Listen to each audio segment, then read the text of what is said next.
bạch version với version tí rồi mà quẩy lên bay rồi chạm xịt pro chạm được châu anh si pro quạt cho anh rai anh si pro quạt cho anh rai anh si pro quạt cho anh rai anh si pro quạt cho anh rai anh si pro quạt cho anh rai anh si pro quạt cho anh rai anh si pro quạt cho anh rai anh si pro quạt cho anh rai anh si pro quạt cho anh rai bạch version với version tí rồi mà quẩy lên bay rồi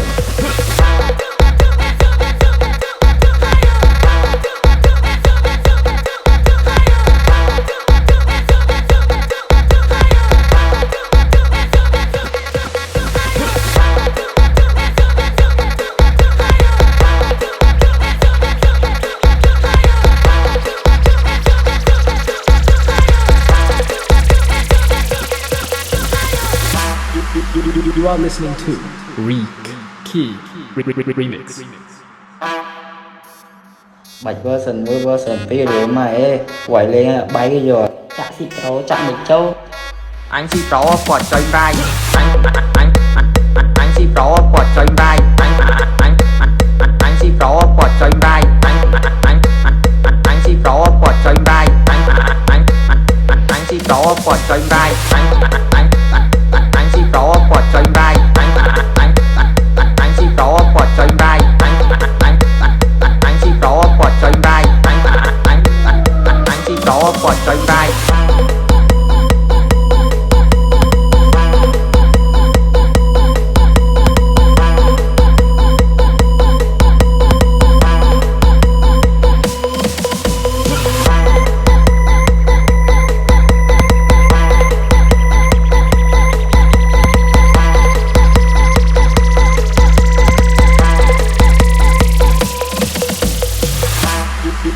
You are listening to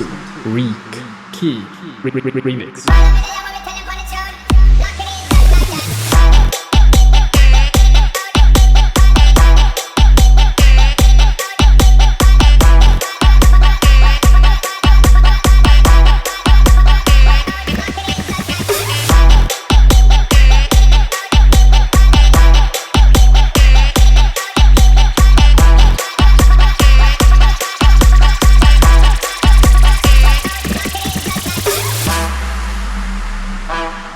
bạch version với version tí rồi mà quẩy lên bay rồi chạm xịt pro chạm được châu anh si pro quạt cho anh rai anh si pro anh si pro anh si pro anh si pro anh si pro anh si pro anh si pro anh si pro anh si pro anh si pro anh si pro anh si pro anh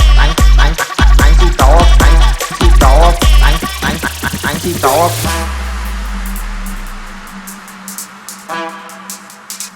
bạch version với version tí rồi mà quẩy lên bay rồi chạm xịt pro chạm được châu anh si pro quạt cho anh rai